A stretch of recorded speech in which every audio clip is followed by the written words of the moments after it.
Okay, so what we got here, we've set up a couple of beaver traps already, and then after setting some up, we noticed that there's this new chew area. If you look at this tree here and this tree in the background, these are some fairly fresh chews. So that means they're coming up to this tree, and more notably the one with just the barely bark that's been chewed off.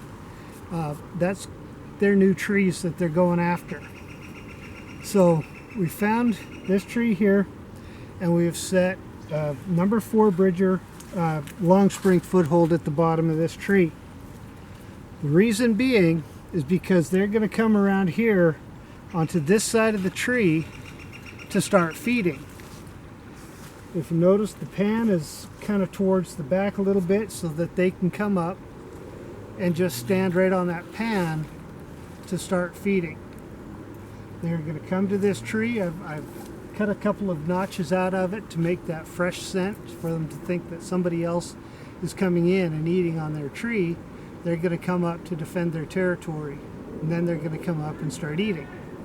So we've got this set up, ready to go. Got the pan set up. Now we're just going to set the trap, get it ready to be covered up. What I'm going to cover it up with is just some of the basic dirt here at the bottom, and then move some of these wood chips back, because as they've been chewing up here, the wood chips are just falling straight to the ground, and they're going to notice that there's any kind of difference going on. So we're just going to get things going here.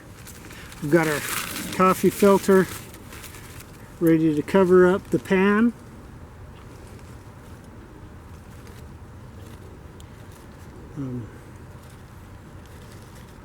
You want to make sure that no dirt gets under the dog and the trigger as you sift it on.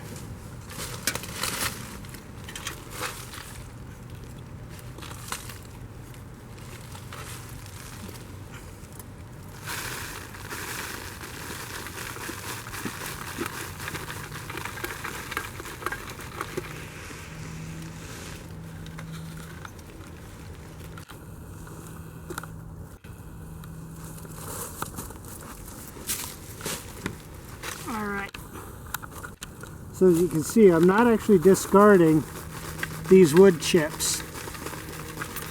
I'm hanging on to them, and I'm using them to cover up any of the empty spaces that might be found coming around the trap. I'm going to try not to cover up too much on the top, because I want these wood chips to be visible to the beaver.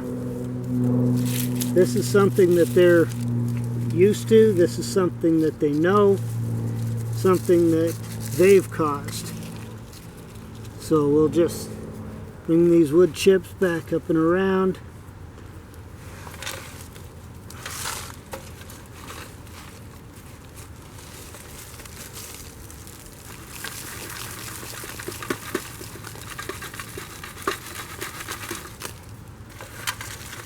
Cover up the chain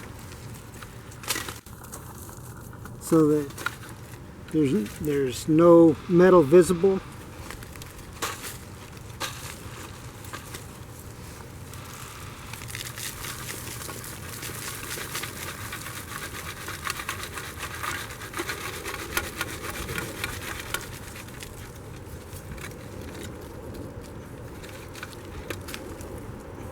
If you notice, I'm not really putting any of the wood chips up on top of the trap.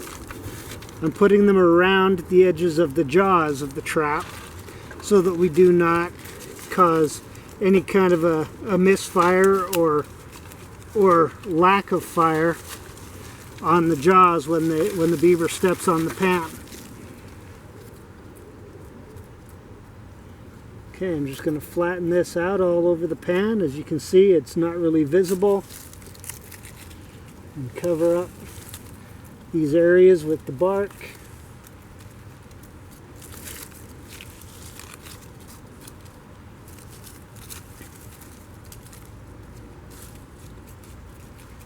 Okay, So I would say that this is a fairly well covered trap because you cannot see any of the metal.